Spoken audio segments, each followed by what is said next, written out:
હું છું પરાગ ગોસ્વામી। આજે આપણો વિષય છે આગ।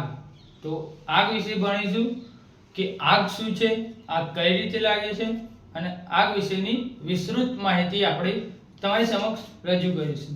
તો આગ કઈ રીતે લાગે, તો આપણે જોઈએ કે ત્રિકોણ, તો ત્રિકોણ હોય તો ત્રિકોણ બનાવવા માટે આપણે ત્રણ ખૂણાની જરૂર પડે।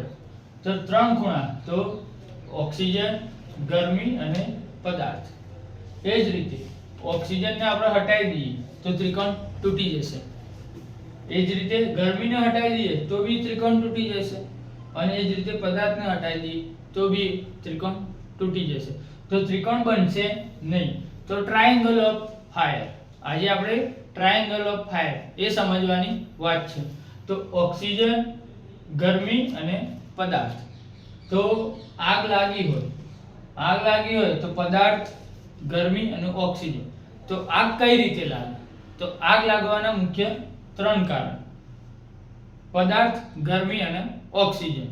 આ ત્રણ સૌ પ્રમાણમાં ભેગું થાય તો જ્વલનશીલ ગેસ પેદા થાય। જ્વલનશીલ ગેસ પેદા થાય એટલે તરલ પદાર્થ, તરલ પદાર્થ એટલે ગેસ પદાર્થ।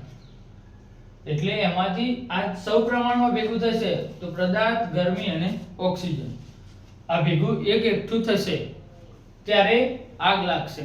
એમાંથી જ્વલનશીલ ગેસ પેદા થશે ત્યારે આગ લાગશે। આગ લાગી તો નાનામાં નાની આગ હોય તો તમે ફાયર એક્સટિંગ્વિશરના મદદથી કંટ્રોલ કરી શકશો।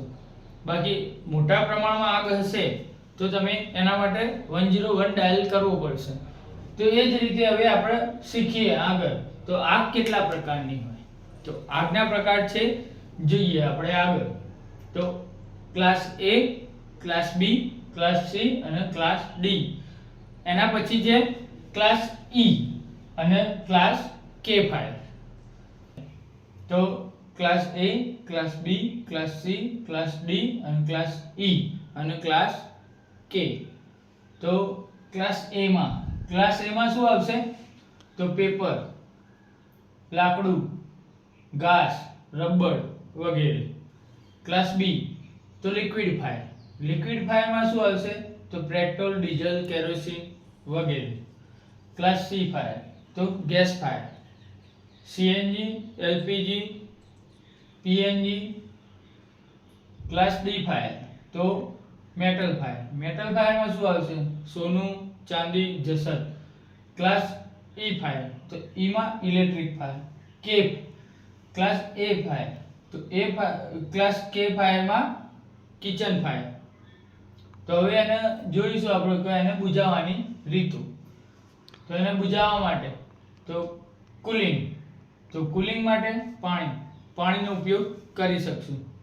ક્લાસ B ફાયરમાં છે લિક્વિડ ફાયર, લિક્વિડમાં પેટ્રોલ, ડીઝલ ને કેરોસીન। તો પેટ્રોલ, ડીઝલ ને કેરોસીનમાં આપણે ઉપયોગ કરીશું ફોમ। આવશે આપણે ડી ક્લાસમાં આવશે મેટલ ફાયર, મેટલ ફાયરમાં આવશે સોનું, ચાંદી, જસત એ વગેરે। તો ડી ક્લાસમાં આપણે શું કરીશું, ડી ક્લાસમાં આપણે પાણીનો કંટ્રોલ કરી શકાય નહીં। એબીસી પાવડર છે, એબીસી પાવડર છે આપણે ઘણી જગ્યાએ એટલો બધો આપણા સ્ત્રોત હોય નહીં, તો એબીસી પાવડરની જગ્યાએ આપણે કંટ્રોલમાં કોલ કરીએ તો કંટ્રોલના માણસો આવશે।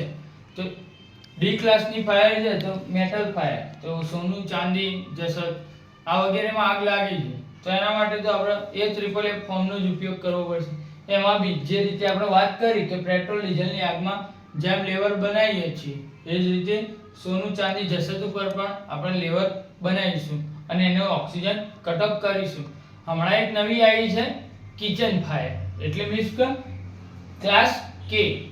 તો કિચન ફાયર, કિચન એટલે આપણા રસોડામાં બધા બર્તનમાં ઉપયોગ કરતા હોય તેલીય પદાર્થ, આપણા ઘરે કોઈ બી કામ કરતા હોય તો એમાં બની શકે છે કે આપણે તેલ હોય વધુ પ્રમાણમાં, કે બીજી કોઈ ફેક્ટરીમાં કે તેલની કોઈ વસ્તુ બનતી હોય તો એમાં આપણે તેલનો ઉપયોગ વધારે કરતા હોય। તો તેલ માટે, તેલમાં કંઈ બનાવ બન્યો અને આગ લાગી જાય તો તેલમાં શું કરશો, તો ક્લેન એજન્ટ કરીને એક લિક્વિડ આવે છે, કિચન ફાયર માટે સ્પેશિયલિસ્ટ છે, તો એનો ઉપયોગ કરીશું આપણે। તો ફરીથી એ તેલને આપણે ઉપયોગમાં લઈ શકશું. બાકી જો ક્લીન એજન્ટનો ઉપયોગ નહીં કર્યો હોય તો બીજી વખત આપણે એ તેલનો ઉપયોગ કરી શકીશું નહીં.